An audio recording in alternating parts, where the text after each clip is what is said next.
wanita Dayak Kalimantan.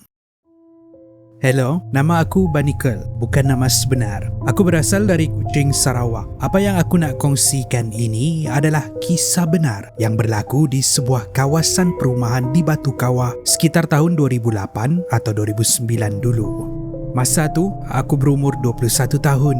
Cerita ni bermula bila bapa aku upah seorang pembantu rumah dari Indonesia bernama Mira. Perwatakan Mira ni agak kasar, macam boyish ataupun tomboy sedikit. Tapi dia sangat rajin dan kuat kerja. Kami adik-beradik, ramai lelaki dan cuma 2 perempuan memang rapat dengan Mira. Sebab dia ni suka bergurau, pemurah dan orangnya manis. Kejadian seram ni terjadi pada satu malam Jumaat.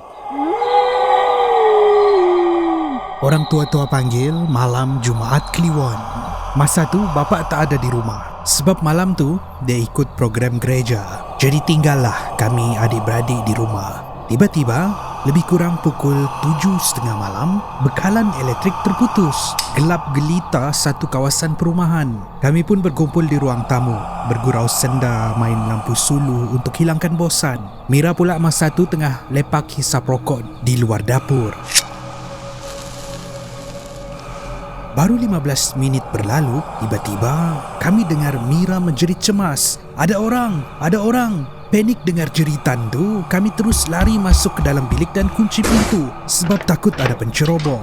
Tapi suasana di dalam bilik bertukar menjadi lebih ngeri bila pintu bilik kami terbuka.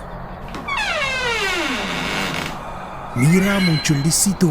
Keadaan dia sangat menyeramkan. Rambutnya panjang mengurai ke depan menutup muka dan badannya menggigil kuat. Dengan suara yang bergetar, dia merintih. Haus, haus, haus. Dia tak pedulikan kami, dia terus meluru ke dapur cari air. Nampak je peluang tu, kami lari keluar ikut pintu utama terus ke rumah jiran. Memang takut gila tengok perangai Mira masa tu. 10 minit lepas tu, Mira keluar dan duduk di koridor pintu utama. Rambutnya masih menutupi muka, tapi bila dia mendongak, matanya merah, berurat, aura dia lain macam. Tiba-tiba, dia bangun dan berjalan laju menuju ke arah hutan belukar berhampiran. Nasib baik jiran sebelah sempat kejar dan tangkap dia. Masa tu Mira meraung. Suara dia bertukar keras dan garau. Lepaskan, aku nak pergi sana. Jiran aku ni sedar Mira tengah kerasukan. Dia bawa Mira ke rumah dia dan ikat supaya tak mengamuk dan mendoakan dia. Orang lain tak ramai berani keluar sebab kawasan masih lagi gelap gelita. Kebetulan, jiran aku ni penganut Kristian Katolik. Masa jiran cuba bagi minum air kudus, Mira melolong marah. Ini bukan air, ini darah. Aku nak air, katanya. Suasana jadi makin tegang bila anjing jiran tiba-tiba menyalak bagai nak gila ke arah Mira. Lepas tu, anjing tu lari ke ruang tamu, menyalak pada dinding di arah dapur. Masa itulah kami semua terpaku. Nampak satu kelibat bayang hitam berlari laju menuju ke dapur. Dalam setengah jam kemudian, rombongan dari gereja SIB sampai untuk membantu. Mira yang tadi diam mula menggelupur balik bila mereka mula berdoa pengusiran dan berbahasa roh. Dia menjerit kesakitan. Panas, panas, katanya. Kemuncak upacara tu, kami ternampak sesuatu di atas bumbung rumah. Satu susuk tubuh merah, bertanduk macam kambing dan tanpa seurat benang. Makhluk tu nampak gelisah dan ketakutan seolah-olah dikepung. Tiba-tiba satu cahaya terang memancar ke arah syaitan tu. Bila cahaya tu bersentuhan je dengan badan dia, makhluk tu seakan-akan meletup dan gaib serta-merta. Serentak dengan itu, Mira terus sedar. Bila keadaan dah reda, barulah Mira buka mulut cerita siapa dia sebenarnya. Rupa-rupanya, Mira adalah bekas pejuang muda Dayak semasa perang kaum dengan Madura dulu.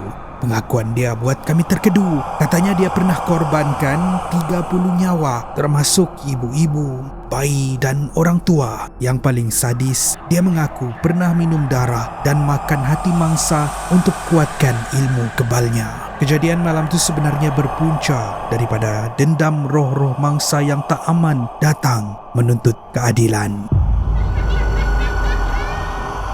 Mereka semua merasuk Mira serentak dan itu baru hari pertama. Beberapa minggu selepas kejadian tu, Mira terus dihantui mimpi ngeri dan serangan dendam roh-roh tersebut. Banyak lagi yang terjadi dengan Mira, tapi mungkin aku akan ceritakan di hari yang lain. Kisah kedua, mak aku kerasukan oleh ABAM. Waktu kejadian ni berlaku, aku masih lagi kecil, mungkin darjah 5. Ayah tak ada di rumah sebab pergi kursus kerja, jadi tinggallah aku, mak dengan adik-beradik yang lain. Malam tu terasa sunyi lain macam sebab selalunya ayah ada, suka bergurau menceriakan suasana. Sedang aku termenung melihat keluar rumah, tiba-tiba aku dengar suara cemas dari dalam. "Dek, tolong mak." Rupanya kakak aku menjerit minta tolong. Aku terus lari ke ruang tamu dan tengok mak aku dah lain macam. Memang sah kena rasuk. Perangai dia langsung tak macam mak yang aku kenal. Dia mengamuk sakan habis semua barang dia lempar. Adik-beradik aku masa tu terpaksa pegang mak kuat-kuat supaya dia bertenang. Aku masa tu jadi blur, tak tahu nak buat apa. Kebetulan pula di luar hujan lebat disertai kilat sambung menyambung. Nak minta tolong jiran, rumah mereka agak jauh, jadi aku tak berani nak reda hujan. Tengah buntu fikir macam mana nak settlekan mak yang tengah kerasukan tu, aku teringat babak di dalam filem Jangan Pandang Belakang pasal ustaz baca ayat Al-Quran untuk halau jin. Aku pun beranikan diri, letak tangan dekat ubun-ubun mak dan baca surah-surah ringkas yang aku hafal. Tapi benda tu tak takut pun, malah dia gelakkan aku. Yang paling seram, dia siap ajuk balik apa yang aku baca dengan nada mengejek. Siap tegur lagi yang bacaan aku salah. Masa dia pandang aku, mata dia tajam macam nak telan aku hidup-hidup. Nasib kami makin malang bila tiba-tiba kilat sambar suis utama. Satu rumah blackout gelap gelita. Masa tu juga mak aku pengsan. Suasana di dalam rumah menjadi mengerikan. Sekejap terang benderang bila kilat memancar. Lepas tu gelap semula bila kilat berhenti. Tiba-tiba kakak aku menjerit sambil tunjuk ke arah tingkap yang memang dah pecah sedikit. Katanya, "Apa benda tu?" Kami semua menoleh ke arah tingkap tu. Dalam samar-samar cahaya jelas nampak ada tangan orang tua yang berkerut sedang terjulur masuk dari luar melalui tingkap. Aku terus kumpul keberanian, laungkan azan sekuat hati dan tangan tu kemudian perlahan-lahan hilang. Selepas aku habis azan, kami semua tidur di ruang tamu sebab takut sangat. Tak lama selepas tu, elektrik hidup balik dan kami dapat tidur sampai ke pagi. Mata aku sempat terpaku pada tingkap tu sebelum terlelap. Mujurlah, tak ada apa-apa. Masa ni, mak aku terpengsan. Mungkin mak aku pun cuba melawan apa yang merasuki diri dia tu dan lebih baik untuk dia berdiam diri sebelum dia tertidur. Keesokannya, bila mak sedar, aku tanya pasal kejadian malam tadi. Tapi mak langsung tak ingat apa-apa. Dia kata dia tidur macam biasa aja. Kakak-kakak aku pergi tanya kawan-kawan sekampung. Manalah tahu ada yang saja nak menyakat kami, ulur tangan di tingkap. Tapi tak ada siapa pun yang buat kerja gila masa hujan malam-malam buta tu. Jadi, tangan siapa di tingkap tu? Kalau itu cuma ilusi, kenapa kami semua nampak benda yang sama serentak? Apa yang terjadi kepada mak dan apa yang kami lihat malam tu sampai sekarang masih lagi menjadi tanda tanya. Kisah ketiga, Bunga Bunian oleh Annabella B.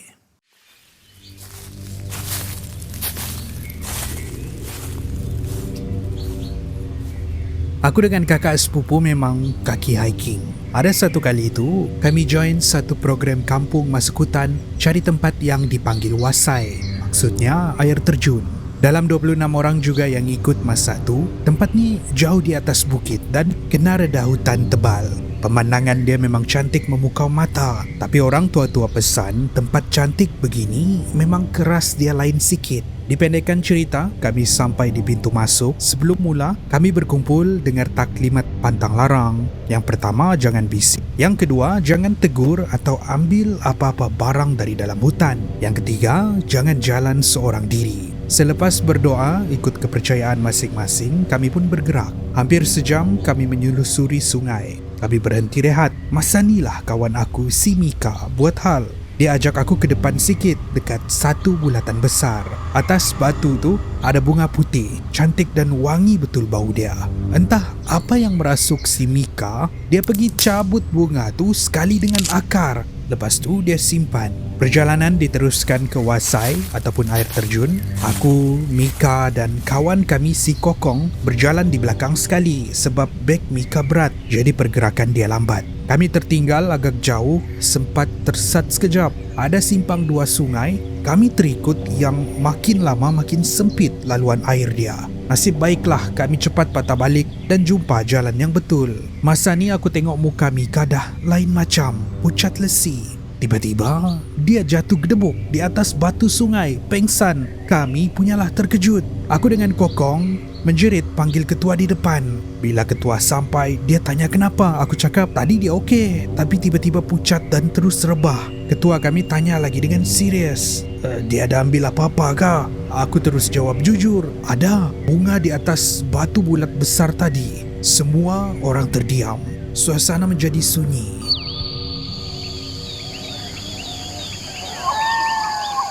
Ketua kami ini seorang ketakis ataupun guru agama di kampung.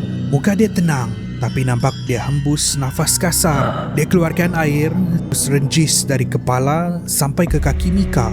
Tiba-tiba Mika meronta. Dia menjerit-jerit macam kerasukan. Ketua suruh kami pegang dia kuat-kuat supaya dia tak berdiri, tapi Mika menangis-nangis. Suara yang keluar tu bukan suara Mika. Suara tu garau dan marah. Katanya, kasih pulang, kasih pulang. Kasih pulang yang kamu ambil. Meremang bulu roma aku. Aku yang pegang kepala dia pun rasa takut, risau kalau dia gigit tangan aku. Lepas dia menjerit tu, dia terus diam, lembik macam tertidur. Dalam 10 minit kemudian, Mika tersedar. Dia bangun sambil mengadu belakang badan dia sakit. Tapi kami paksa juga teruskan perjalanan ke Wasai sebab dah alang-alang. Lagipun jauh kalau nak patah balik. Sepanjang perjalanan, Mika diam 1000 bahasa. Bila kami sampai di Wasai, barulah Mika buka mulut cerita apa yang jadi. Dia kata, masa dia jatuh pengsan, dia nampak bunga yang dia cabut tu ada di dalam sungai. Dia cuba nak ambil bunga tu, tapi bunga tu hilang. Bila dia toleh sekeliling, dia tak nampak kami. Yang dia nampak cuma ramai orang berjubah putih tengah pandang dia dengan pandangan tajam. Dia jadi buntu. Lepas tu, datang satu perempuan cantik tegur dia. Perempuan tu cakap, kasih pulang tu bunga yang kau cabut di batu bulat. Serentak dengan tu, semua lembaga jubah putih yang lain menjerit marah dekat Mika. Dia cuma sedar bila dia rasa muka dia panas bila terkena air yang direnjis ketua kami tadi. Ketua kami cakap, mungkin kau pergi cabut bunga di atas batu bulat tu. Sebenarnya kau kacau rumah bunian. Masa perjalanan balik, kami terpaksa melintasi semula kawasan batu bulat tu. Mika berhenti, dia minta maaf bersungguh-sungguh kepada penghuni di situ dan letak balik bunga yang dia ambil. Yang peliknya, bunga tu tak layu langsung. Segar bugar macam baru dia cabut tadi. Padahal sudah berjam-jam dibawa berjalan. Selepas keluar dari hutan, kami terus balik. Ingatkan dah selesai, tapi Mika demam panas seminggu. Yang paling seram, rumah dia penuh dengan serangga yang entah masuk dari mana. Tapi akhirnya Mika okey juga. Itulah pengalaman yang aku boleh kongsikan di aplikasi Ceritakan. Manalah tahu boleh jadi pengajaran untuk semua. Kalau masuk hutan, mulut jaga, tangan pun jangan gatal. Maaflah kalau ada silap kata. Faham-fahamlah bahasa orang Sabah ya. Sejak nenek meninggal, sekarang rumah ni kosong. Tapi siapa perempuan yang ada di dalam rumah ni? Kalau boleh, aku nak elak shift lewat petang. Kenapa? Sebab kalau petang mesti dia akan datang.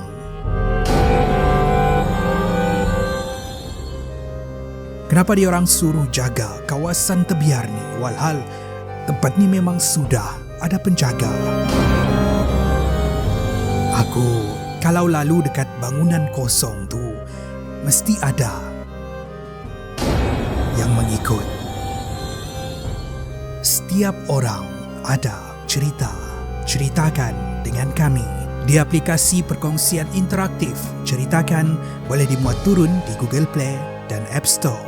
Ceritakan, kongsi, baca dan undi.